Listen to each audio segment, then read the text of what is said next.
full spoilers ahead. We're literally going to be talking about the whole story. So if you haven't played it, go play it.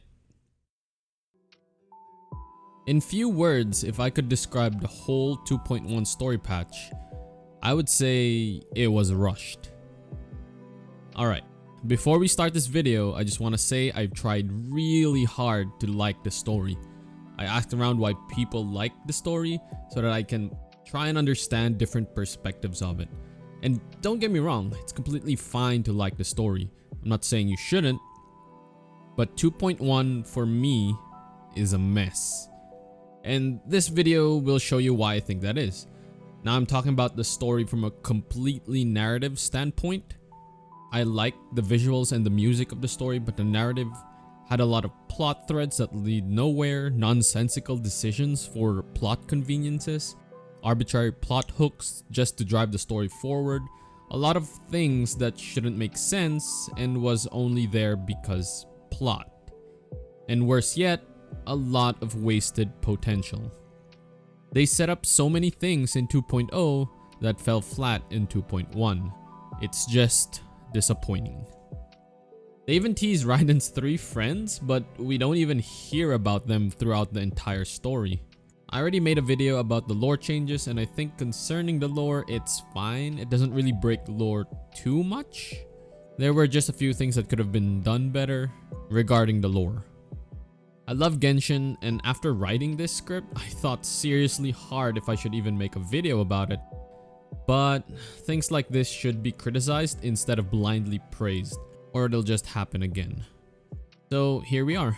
We're going to go over the whole story, so sit back, relax, and I will do my best to point out the flaws in the story. If I missed some or you think certain parts was done right, feel free to let me know in the comments down below. Omnipresence over mortals. It starts off great. We get to see Teppei again, a character that a lot of people actually do care about. But for me, he's also kind of a wasted potential. I didn't really care about him throughout the story, but since a lot of people were able to resonate with him, because I talked to a lot of people regarding Teppei, so I think this is more of a personal thing than a story thing. If you cared about him, then I think your experience of the story would have been better. But for me, there just wasn't enough time or scenes to make me care about Teppei at all. So for me, he was sort of meaningless and just a way for the game to drive some emotions later on. In any case, he continues to be our guide as we head to Watatsumi Island, one of my favorite islands by the way. The BGM in this place is amazing. But arriving on the island, things quickly fall apart. We speak to Kokomi and she briefs us on the war, where it seems like they are lacking in supplies, but through a mysterious sponsor, they were able to acquire new supplies for the war. However, for Kokomi's strategic genius, acquiring supplies from an unknown source is a foolish move, especially during wartime. But we'll be very lenient and just say that they no longer have a choice. They're backed against the wall and they have to rely on this unknown sponsor for supplies. We'll let this slide for suspension of disbelief. Kokomi hears of our strength and reputation and immediately decides to take action, so she assigns us as captain of the Swordfish 2 division of the Resistance Army, an elite special forces consisting of 2 soldiers. Yeah, this whole Swordfish 2 thing seems incredibly off, because we never meet anyone else from the Swordfish division, except for the previous acting captain and a veteran. The fact that they couldn't give Yoshihiro a rank, I don't know, why is this even here when they don't even show anything other than the 2 guys? But they're apparently well known enough that lower ranked soldiers like Teppei look up to them. These 2 soldiers must be insanely strong. To be fair though, they did take out 2 camps by themselves, so maybe they are. In any case, after we help them with some Ronin problems, we never hear about Swordfish 2 again. Which again begs the question, what was that even all for? Even if it's just these 2 guys, if we got close to them, it would have been good. I think it also would have been nice for Teppei to join us, but more on that later. There's actually a reason for the Swordfish 2. Kokomi gives us a special mission to investigate some missing supplies that have mysteriously disappeared. even after being investigated by the army soldiers.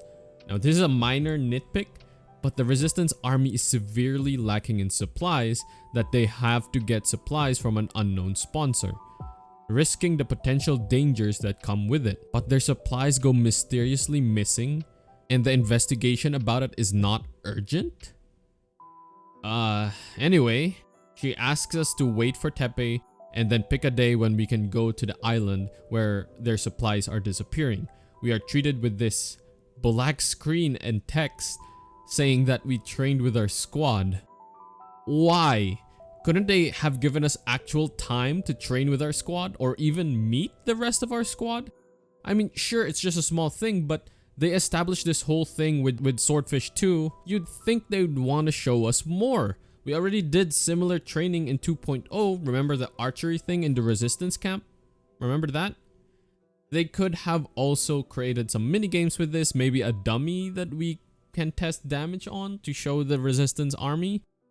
In fact, they made sure this black screen with text vanished so fast, it's as if they were shy about it. We do eventually learn why we got a rank though. The answer? The plot and Teppei.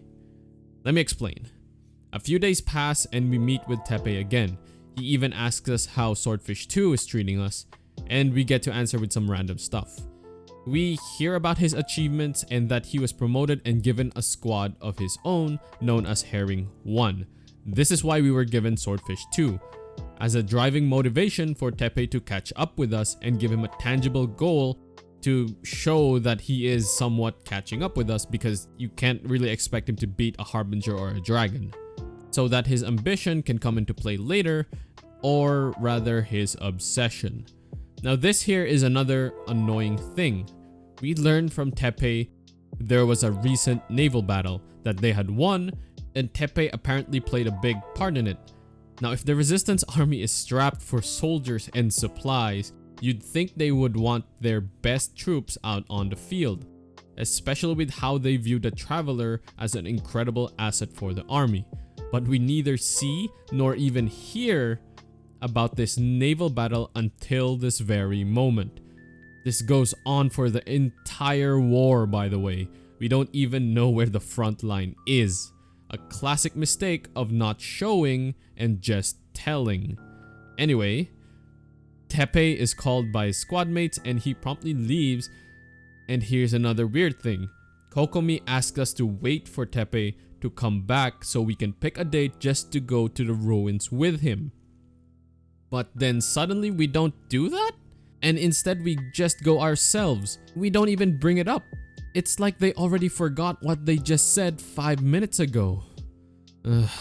Anyway, we traveled to the island and it turns out the reason why the resistance army was losing supplies was because of a lava churl?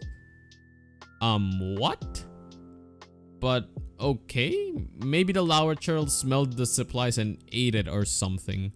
This also doesn't look like a place to be storing supplies because it's just a small beach. But yeah, we beat the lava churl and Teppei arrives again.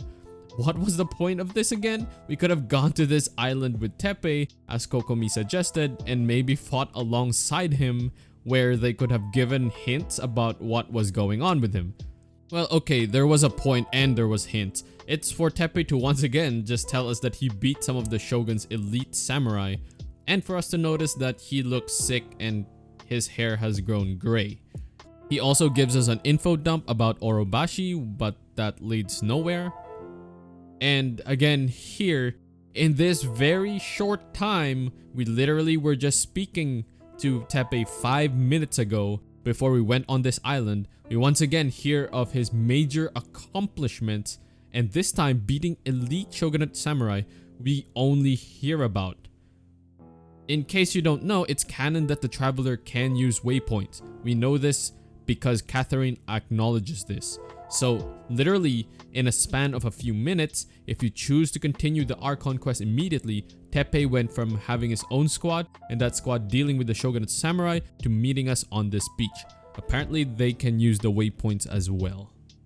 The time frame for this quest is all over the place. I honestly think this would have been a good time for them to use their famous time gates, even though I hate time gates. But it would have worked with the story to at least give a sense of time. They do this a lot in games like Destiny, where the time gates actually make sense for it to happen, rather than just it being a time gate for, I don't know, for hiding content. There's also this weird moment where they're talking about the tatarigami energy, but I think that would make sense if you didn't do the quest on this island yet, so we'll let that go. Moving on, we return to Kokomi to report that a Lawachurl was eating supplies or something, but we find Kokomi and Goro discussing issues about the army soldiers, suffering accelerated aging, and we discover that they were using delusions all this time. Now this is just dumb. We know delusions copy visions and allow the use of elemental powers, but with severe drawbacks, which is apparently accelerated aging. But you're telling me no one in the resistance army reported that their own soldiers were displaying elemental abilities on the field, or even just superhuman capabilities, while they were fighting their imaginary war?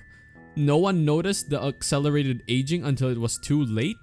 No one in the entire army reported the delusions to the higher ups? Alright, fine. They're rebel fighters, maybe military discipline isn't something that they were trained with, or maybe their ambition to want to succeed blinded them or something. Fine, we'll let that one slide as well, I guess. We're not even halfway through the story and we've had to suspend our disbelief so many times already. But yeah, we learned they were using delusions, and Goro brought them in for questioning, and they divulged information that they privately acquired some secret weapons from the mysterious sponsor. And surprise, surprise, that sponsor was the Fatui. Once again, we hear from Kokomi that the war is going well as a passing comment, but again, nothing about the war was ever shown. We were never deployed to the front lines or anything like that. Goro asked the officers to surrender their delusions, but the officers themselves refused to hand over the secret weapon. Okay, but Goro was able to get one anyway, and it's revealed that they were using a Fatui delusion the entire time. The delusion itself has the symbol of the Fatui, but it seems like the soldiers were desperate enough to turn to the Fatui in order to try and win the war. Paimon is worried that Teppei might have been using a delusion as well, so we go find him and check on him. And lo and behold, we find him aged and dying. We learn once again from him, in this very short time by the way, that he was fighting the shogunate by himself, using the delusion to beat the shogunate, and even rescuing comrades from an ambush, and doing things that he could never do. It's pretty crazy that the resistance army couldn't do this with their vision users, by the way, seeing as they would have the advantage when it comes to vision users. Teppei comments that the delusion is like a vision, so he recognizes this, but no one else in the army did apparently. Of course, he doesn't know the feeling of using a vision because he doesn't have one, and it's implied that Teppei dies here. And the traveler is enraged to the point he wanted to look for Fatui and probably beat them up. The traveler himself questions why no one noticed the use of delusions, and we ask Kokomi, but she completely brushes it off. We also learn from Kokomi that this fiasco will blow their morale, and they'll be in a position where if the Shogun's army attacks now, they'll be able to undo everything that they achieved. Keep this specific line here in mind. The resistance army is one attack away from being pushed back against the wall again. Kokomi herself said that they lost a lot of fighters with this incident. With this, they will also probably stop receiving supplies from the Fatui. So the supply problem will probably eventually return, but that's okay because in about 4 or 5 days, at most, this war will be over. Kokomi, using her genius, deduces the location of the delusion factory in a matter of seconds and points us in that direction. Kokomi advises us to take some troops, but apparently there's no time for that, even though we have yet to confirm the location of the factory. Wonder why we couldn't have brought Swordfish 2 with us. Anyway, we find out that Kokomi's intuition is right, who would have guessed, and we find the delusion factory. We enter the delusion factory angrily and take out the guards and eventually meet Scaramouche, which I have to say is such a weak scene and entrance for him. He's apparently just standing there. It would have been great if they showed him walking in and add this tension and surprise factor, but nope, he was already just standing there. The dialogue with Scaramouche is also very weird because he apparently knows about Teppei and his relations to us because he insults him. I guess he's been stalking us, but this clearly shows that the Fatui already knows what's going on in the Sangonomiya camp. He monologues about how the conflict creates a market for delusions and that he wasn't the mastermind behind the Vision Hunt decree and that he was just here to follow orders. What orders that is, we don't know. A lot of people assume it's to find the Gnosis, but I don't know and I don't want to theorize on this. We try to fight him, but we're poisoned by some kind of purple energy that renders us unconscious. Scaramouche goes full Palpatine on us, telling us to embrace the anger. But thankfully, for the sake of plot, we were also being stalked by Yae Miko, who arrives in the nick of time to save us by trading the Gnosis for our life. Something we didn't know yet at this point, but if you finish the story, then you know the Gnosis was what was traded, which greatly adds a lot of new question marks, but I'll get to those later. Also, I'm pretty sure Scaramouche could have just killed Yae Miko and us and then taken the Gnosis, but again, a lot of issues here. Seems like we have no privacy at all. We're being watched by the Fatui and Yae Miko when it's convenient for the plot. Yae Miko would not have any reason to be here or to give the Gnosis if we didn't fall unconscious. We wake up in the loving thighs of Yae Miko back in the Grand Narukami Shrine. She must have carried us all the way from there to here, but we escape Scaramouche's clutches. I have a lot more to say about Scaramouche, but I'll save it to the end of when we learn more from Yae Miko. Yae Miko informs us that Kokomi sent soldiers anyway to the factory after we were taken out to clear the factory. Going back to what Scaramouche said though, the Fatui should have already cleared out by the time Kokomi arrived there because they've been watching the army closely, since Scaramouche was even aware of our relation with Teppei. And once again, this is another case of them just telling us about the things that happened and not showing us. In any case, we brush over the war and now move on to Raiden and her ideas of eternity. We learn that the Raiden Shogun is just a puppet and that the real Archon is inside the puppet and her name is A.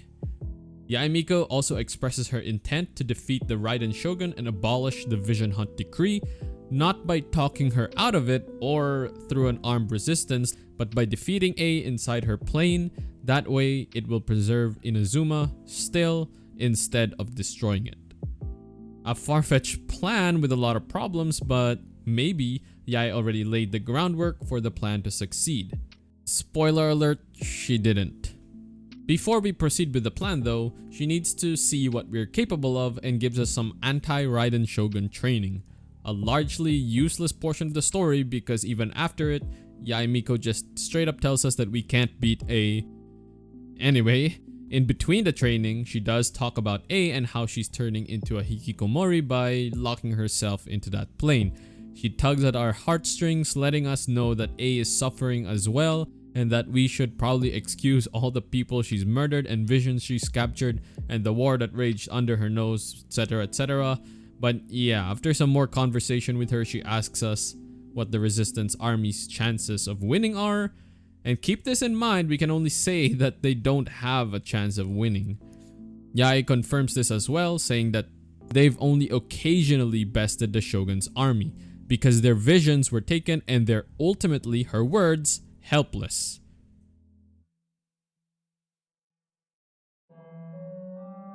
Yae lets us know that she has another guest coming that will help. But before that, she rubs it in, saying that the Vision Hunt decree was obviously just devised as a means of manipulating the Shogun, and that it was the Fatui all along. The Balladeer confirmed it for us apparently, and it was all just to create a demand for delusions apparently. Seems like the Fatui are either testing delusions or are in dire need of Mora. But obviously the Raiden Shogun isn't evil and just being manipulated. Next, we find out that the Tenryou Commission has been manipulating the scenes after all, and that they're colluding with the Fatui. Yaya expresses her plan to have someone within the Tenryou Commission rebel against them, and that we have to convince this person that the Tenryou Commission is corrupt. So she called Kujo-Sar to let her know about the betrayal of the Tenryou Commission. But she didn't have proof and instead asked Sarah to return after 3 days. This is a completely random thing. Yai could have gotten the evidence first and then called Sarah, but instead did this, so we get an arbitrary time limit for getting evidence? For tension, I guess, but this also worked against the story later on. Remarkably, Kujo-Sara agrees to come back after 3 days, and we meet Sayu, a ninja working for the Kamisato house. And with her help, we form a plan to sneak into the Tenryou Commission and find evidence. But what if there wasn't any evidence? Why bother calling Kujo-Sara to tell her to come back after 3 days? Completely unnecessary, and just there for tension and plot. Anyway, after this, we now have our 3-day time limit and also a timeline which will come into play later. One of the only times that they actually add a timeline in their story, and it works against the story. We go back to the Komori tea house and talk to Kamisato Ayaka and Toma and relay the information to them. In order to get a distraction for Sayu, we talk to Yoimiya to get a firework. We also didn't have to prepare anything because, as it just so happens, even Yoimiya said it herself, she already has the firework ready to go. How convenient. So we go to the statue of the omnipresent god to place the firework and cause a scene. Sayu gets ready to enter the commission and speaks an ominous line that if she gets caught, we're to rescue her. After we light the fireworks, we escape back into Komori tea house.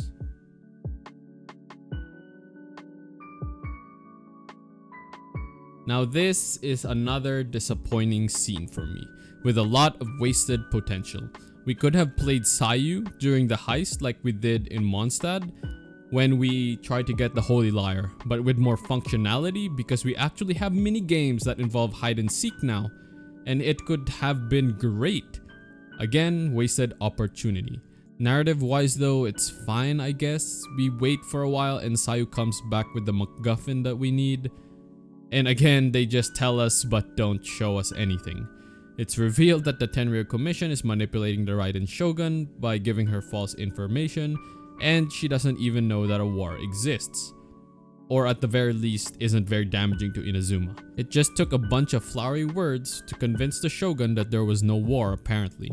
This part is actually believable because it actually did happen in real life and in Japan, but I digress. We return to Yae Miko with this information, and since Kujo-Sara is already here, 3 days have already passed. We show Kujo-Sara the evidence and she storms off back to Inazuma City. We follow her just before she storms into the Tenryou Commission, and all is revealed. The Tenryou Commission was working with the Fatui, but they believed that the Fatui could easily be removed from the picture, and their arrogance led to the entire current situation. You know, I actually like this motivation coming from the commission. I think it's believable that they think they're invincible as long as they have the power of their god. Thus, they act in such an arrogant way to make sure their clan is always on top. I think this part is actually good because I do like their motivation. It actually fits well, and if the Fatui succeed, their arrogance would have been their downfall. It's just too bad that they didn't do more with it. So, not much complaints here. What follows though? Yikes. Sarah storms off again after her master confirms his involvement with the Fatui to see the Shogun and reveal all to her, taking down all the guards in Tenshukaku because why not, I guess. We follow her through all the unconscious guards into the Raiden's chambers where we meet the Raiden Shogun and Signora. Now, there actually has been discussions as to why Signora was allowed to knock out Kujo Sara, being she's just a diplomat and Kujo Sara is a general in the army. But if Kujo Sara attacked first, then self-defense and all that, there are many reasons that we can let this slide. But yeah, Kujo Sara is just unconscious for plot mostly, but there could be a logical reason for it. What doesn't have a logical reason though is Signora. What is she still doing here? It's been 3 to 4 days since Scaramouche has gotten the Gnosis, but Signora apparently never found out? Now, it can be argued, and trust me, it is argued a lot, that the Harbingers don't work together. So Scaramouche probably didn't tell Signora, but even then, Signora should be informed enough, especially after 4 days, that the Traveler attacked the Delusion Factory and survived against Scaramouche. For her to at least ask what happened, right? We don't even get a lick of dialogue here regarding as to what Signora is even doing here. Right now in Tenshukaku, she's just here for no reason. But because she was here, she gets killed, and it feels like she was just killed for the shock value. Her death was kind of meaningless for the current situation. It wasn't for stopping any evil plots, because even after her death, things still continued, and we still need to convince A anyway.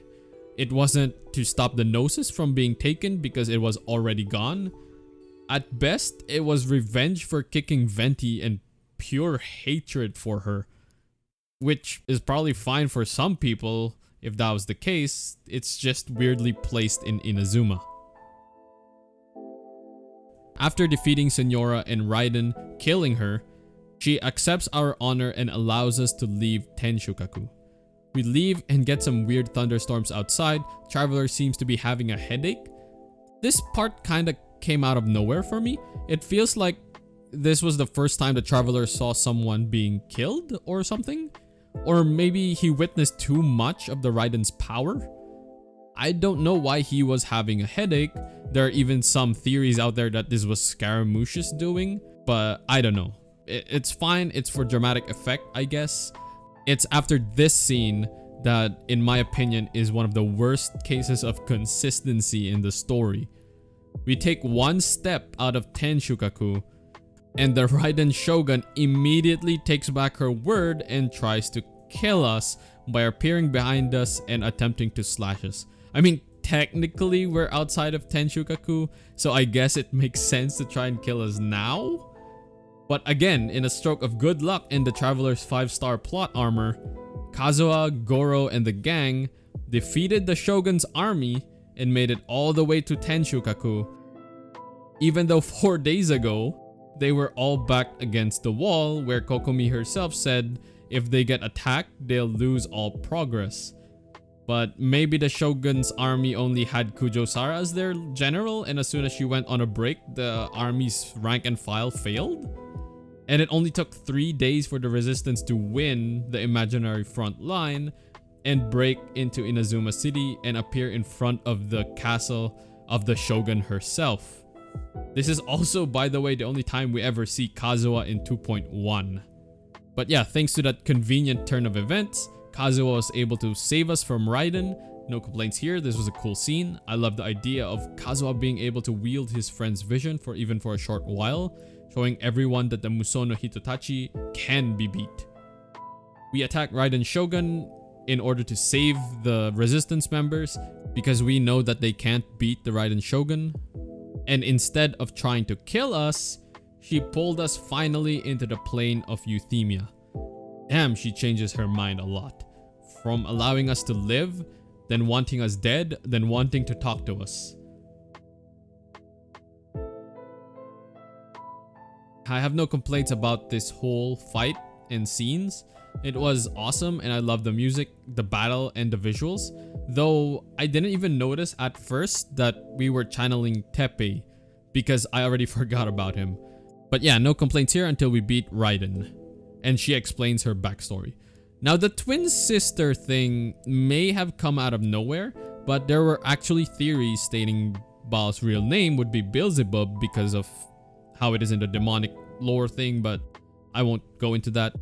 So I think having this twin sister thing wasn't entirely out of the question. The plot twist is okay, it just didn't really have that big of an impact. But it's very weird that Zhongli didn't mention this to us, considering Zhongli and Venti knows about it through their voice lines.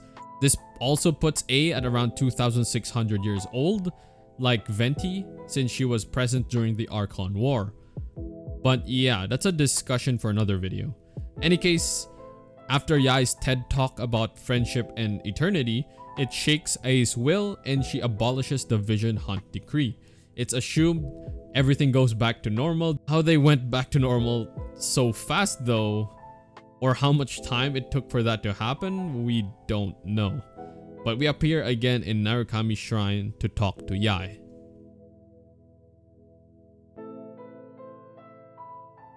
We speak with her and learn a bunch of stuff, like how Scaramouche is a puppet as well, created by a thing they only mentioned now and could have been such a great reveal with things to do with the Raiden Shogun, but for some reason they never used it. I have no idea why that is the case. Maybe it's set up for something in the future. But here it is revealed that Yai gave the Gnosis to Scaramouche, and she mentioned that the Gnosis was useless. And even after A severed ties with Celestia, they didn't bother getting the Gnosis back, completely dumbing down the importance of the Gnosis in the story. But we're not here to discuss the implication or theories about the Gnosis, because that is a whole can of worms that, my god, the discussions around the Gnosis is terrifying. Anyway, we again don't find out anything about our sister or the Abyss, or even Celestia actually, and the story ends with a weird answer from the Traveler. When asked what our ambition is, he questionably answers, "Finding my sister, I guess?" Making it look like he isn't even sure anymore. But it's hinted that we might get a vision in the future, because Yaimigo said we don't have a strong enough ambition yet. I guess finding our sibling isn't a strong ambition for us. But yeah, we're finally done. The story had so many problems in a narrative perspective that I can't believe that it's shipped this way. They could have spent 2 or 3 more patches on the story and the war, and it would have made sense. It would have been better as well. There were so many times that we were only told about the cool stuff happening, but never once did we join those or even see them. We didn't see any aspect of the war this time in 2.1, but we were told a lot about it. I don't know what happened, but this story was very disappointing for me. I know a lot of players don't really care about the story and just play the game for the waifus, but there are some players that actually do like the story, and there is kind of an outrage going on about the plot and everything because the 2.1 story was just that bad. I just hope that it gets better over time. Sorry for the long video. I don't usually make these kinds of videos, but the story annoyed me so much that I just had to criticize it. I know a lot of people like the story, and me making this video doesn't mean you should change your opinion, and you're free to like or dislike whatever you want. If you reached the end of the video, thank you so much for watching the whole thing. Feel free to leave your own thoughts in the comments, and thank you for watching. Goodbye.